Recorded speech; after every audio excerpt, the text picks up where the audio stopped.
Hi guys, I want to introduce you to a new feature that was recently released called user level feature flags. So this works exactly the same way as normal feature flags do, but now we're able to define them on the user specific level. So let me show you what that means. Here I have my Kinde account. I'm already logged in. I'm at the releases feature page. So here's the home page, clicked on releases, and we can add feature flags to our app that we're building. So in this feature flag, I'm going to call it dark mode. And so this will be an example of us trying to implement something like dark mode or testing it before release. I'll leave the description blank for the key. I'll call it dark dash mode.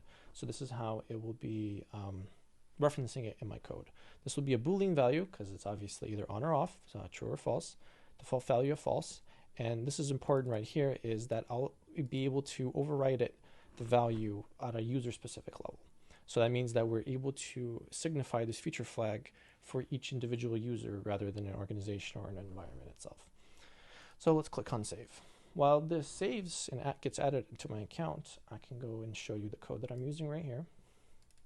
So in this code, essentially, I've just taken the app route starter kit and I've been changing the dashboard page that it actually logs into.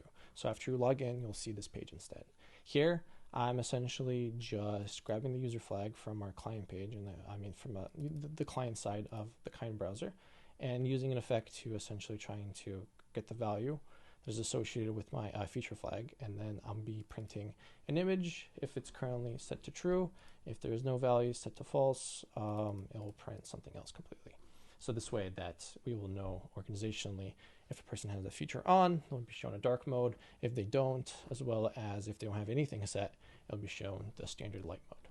Okay, so this feature flag was already implemented. I pre-put the dark mode key into my sample code below.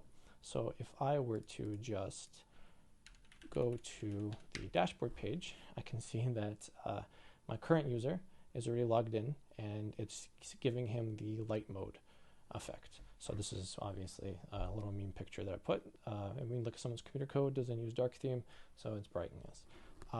Now let's say the dark mode feature is about to be released and we want to test it with a specific user. So let's go to our users page. Let's go to the user that we have. And here we can actually manually put this feature flag through the portal, or we can obviously use the API. But I'm going to be doing it through the portal just to see how easy it is. We'll then put a new value called true and overwrite it. Let's wait for that to finish. So now, obviously, when we reload this page, it will still go to our light mode because we need to refresh the client token.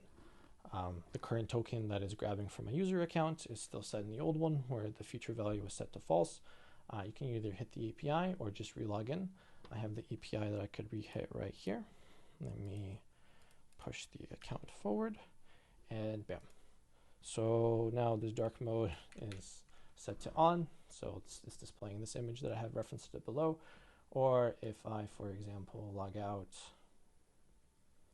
and log back in, I can then will show you that this indeed is sticky to the current user that's in charge of the account, so we're signed in into the account.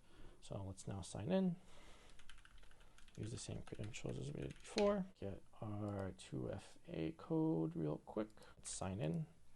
It will hit the dashboard, and like we see, it is sticky, and our dark mode is currently on. A very interesting implementation of it. If you have any questions, feel free to reach us out. Any of our support services. We're on Discord, we're on Slack, we're on Intercom. We have an entire doc section dedicated to release feature flags, or obviously just hit me up directly. Have a good one and easy building.